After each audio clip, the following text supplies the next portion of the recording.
Hey, so just in the last couple days, I got my digital rewards for Death of Power number three, which got me to thinking it was time to do the review of the actual physical book, Death of Power number two.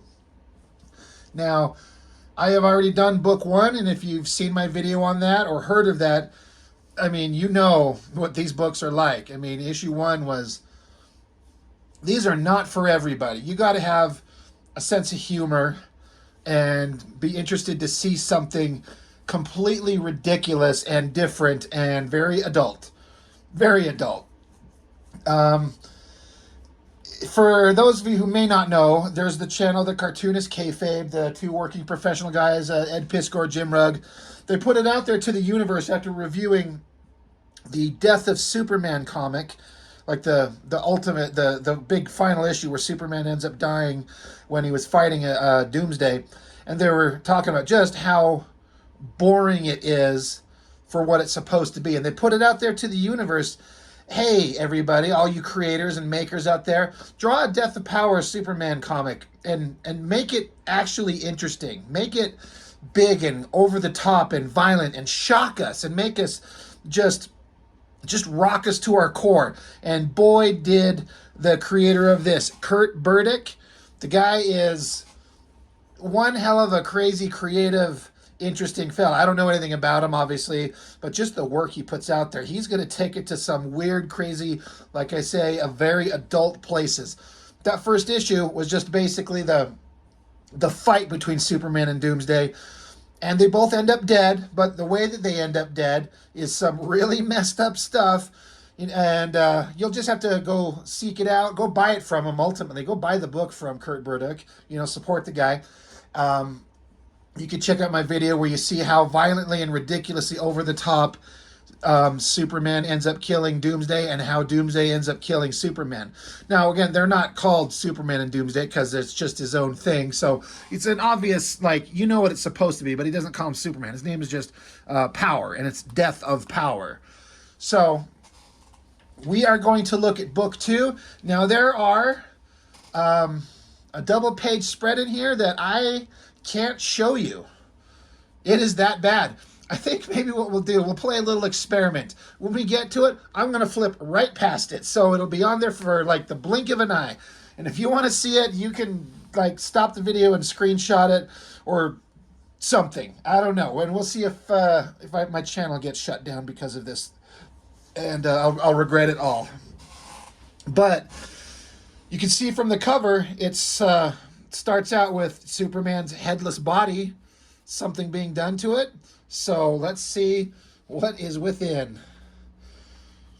One thing I like about these is the books are not completely wordless, but they're mostly wordless. He only puts in the most absolutely necessary bits of dialogue to advance the story. We don't need any words here. There's Superman's body with these devices like ripping into it. These scientists are performing surgery on his carcass, basically pull his heart out. They take Superman's heart out of his body, and then this is the obvious Lex Luthor, and he's got it in like a case preserved on his desk, and he's smiling. He's super happy. At the same time, it flips over, reverse angle. There's a rocket ship outside. He's got the heart on the table. As he sits there, someone says his name, Lud. So instead of, Lex Luthor, it's Lud.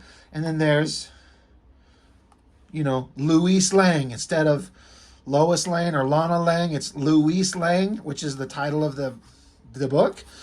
Louise Lang by Kurt Burdick. So she comes up to... I'm sorry, I'm not going to call them Lud and Louise. I'm just going to call it Lois and Lex Luthor because we all know what it's supposed to be. But I was not expecting this. She comes up to him like worried and scared. She says he's gone. Obviously, we're talking about Superman. So in the world of what we think Lois Lane is feeling, she's sad. She's upset that Superman is gone. And for some reason, she's coming to Lex Luthor for comfort. He grabs onto her, and, now we can finally be together. Okay, all right, we see where this is going. And then what? He just like tells her to get on her knees. A very dominating kind of situation here. I also have to say, I if you watch my channel, I talk about at length on occasion how I don't do color because I don't understand color. I don't know anything about color and how to make it work. And Kurt Burdick here, he either doesn't understand color at all or he's a master of it because I don't understand the color choices that he makes. My brain would never ever let me make these choices, and I think they're perfect at every level for this weird, odd kind of visual style that he's going for because he's clearly a good drawer, but he also has this like odd kind of off-putting nature to his art, which fits this odd, off-putting story, and these color choices like see how the hair is like drawn in this color. Now I don't know how he does his work. I don't know if this is drawn in pencil and then he scans it in and then makes the hair the pencil lines on the hair, for example, he turns it into this color. I don't know how he does what he does, but I love the color choices because it's so weird and it just works on some level. So I want to put that out there. I'm not saying it as a negative at all. Like, I feel like as I've read these, this is a guy that has a very clear understanding of exactly what he wants to do and how to do it. I don't know him at all. Like I said, I haven't really seen any interviews with him. I don't know anything about him, but I just get the feeling this work shouts out to me as something that this guy knows exactly what he wants to do and how he wants to do it. And it just works. So anyway, back to the story. Tells her to get on her knees with a single finger point. Okay, cuts back to the rocket ship in the distance. And you'll notice, I'll bring it up closer to the camera so you can see. That's Superman's headless, heartless body being loaded into a space capsule. And then we get a awesome lettering countdown with a giant, big old space rocket going on here, lifting off. I get a feeling there could be a metaphorical kind of like countdown to a big, long, hard thing getting ready to have a massive explosion. But I could be wrong. We wouldn't do that in a Superman comic, would we? But again, just look at these crazy color choices. I don't understand how he makes them or what his mindset is on why he's like, the background color's that, and then it's that, and then it's that. But it just works somehow. Also, his choices of lettering, like it says close, like just to show that it's the lid is being closed, the top of the capsule. Just saying close, and then these odd lettering with the numbers and the sound effect. So, after there's a giant countdown and an explosion. Uh-oh. Lift off. Look at that crazy lettering, the rocket taking off. You bet it is. I like this shot where it's going into orbit and doing the stages of separation of the rocket. Like Kurt obviously like kind of understands the basics of how these like rockets work, and off it goes into space, which then makes me wonder what is going to happen with Superman's body in this rocket going into space. Could be anything, could be nothing, could be done.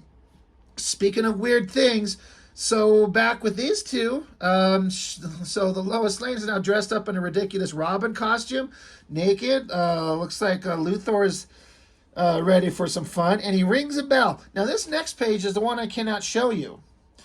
So I'm gonna flip by it real fast. I'm serious. For half a second, it might be on screen, but he basically brings in, I don't read too many DC comics, so I don't know the names of the characters. Two characters that are basically, their bodies are made of like elastic. Like, is it Elastic Man? And there's two of them. I don't know who they are. Made of rubber. Their bodies can flex and change shape and go in all kinds of directions and form different forms and shapes. And I'll let your imagination just run wild with that. But, so he brings them on as a little present for his girl to do what? Oh my God, we're just going to skip by that. We didn't see any of that. Holy shit. Kurt Burdick, I tip my hat to you, sir. That is some fucking ridiculous, awesome stuff. The next day, Luther's happy. He's got a little spring in his step. He looks like there's some caged up, like body, like growing bodies of more doomsday monsters. Comes along to this power suit. Now, again, I don't read too many DC comics, but I've seen this as like this is like a version of a suit that Lex Luthor wears. I don't know the lore. I don't know what it is, but I get the visual kind of what it's supposed to be. There's this chalkboard with all these like scientific equations on it that Luthor's looking over, gives it the thumbs up, tells you got the rubber guy, one of the guys who had a little bit of an adventure with him the night before.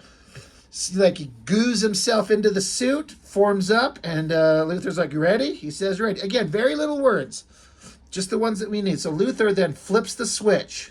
Cha-chunk. It's important to note, Superman's heart is powering this thing. They've got it strapped in there as like a power source. So testing it on this guy, let's crank it on. What is it going to do?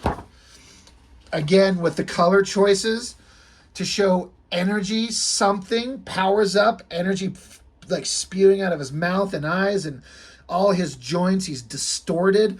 The energy and the movement, the lettering in the background, and the coloring. Is this going the way it's supposed to? I'm going to say probably not.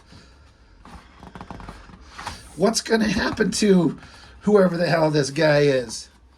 Oh, boom. Multiple eyeballs blowing up, distorting, his tongue turning into a hand. Such weird, grotesque craziness. Look at this lettering being like almost so big it's off the page and it cranks its way down and in. I don't think things are going the way they expected. What a great double page spread. What a great drawing. So weird. And, oh, boom. Pop. It's like he pops like a giant gross pimple. And I love the use of the sound effects again. Sizzle, sizzle, sizzle, sizzle, spee, flop, burr, splat. So whatever it is, powered up, fried him, explode him. And I like the sound effect here. It just says dead and an arrow pointing to a little corner of the goo. That made me laugh out loud. Like, for all the crazies, I laughed out loud several times, but that one might be my favorite. It just says dead. So Luthor's got a look of shock on his face. He looks back at the board, and he says, oh, oops. And he looks. There's a highlighted little section of the dialogue, the writing here. It's a little minus sign, and he adds it to makes it a plus sign. And then he smiles. And gives a thumbs up to the scientist, and the scientist throw a double thumbs up to him. He's like, shit, I forgot to carry the one or something like that, you know? He made a simple little mistake. And then the back cover, elsewhere. Here's a woman standing at a beach, and we've got what looks like it's Wonder Woman. It's holding a picture of Superman.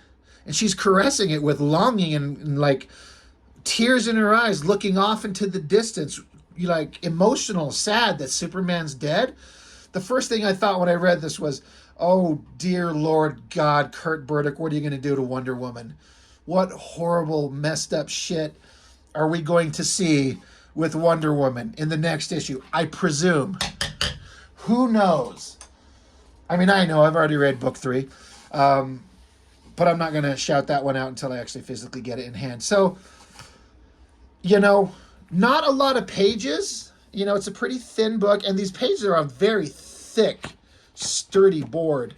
And you get through it reasonably quick, and it's just such a distillation of just like a simple idea of this alternate screwed up take of Superman and his conflict with Lex Luthor and Lana or Lois Lane, and it's just so ridiculous. I love it. I absolutely love it. Like I said, I just get the feeling that this is a guy who knows exactly what he's doing. And he knows exactly how to do it. And I'm pretty sure he's working on book 4. And I hope he just keeps going with this. I can't wait to see where this goes. I hope he does, I don't know, just as many issues of this as he can. Because I want to see it all. I want to see his crazy, ridiculous, messed up vision. I love it a lot. So that's it. Death of Power, book 2. Kurt Burdick, man, you can search him up, and you can probably pick up copies of this. He probably will have some on hand. So that's it. That's all I got. Thanks for checking it out. See you next time.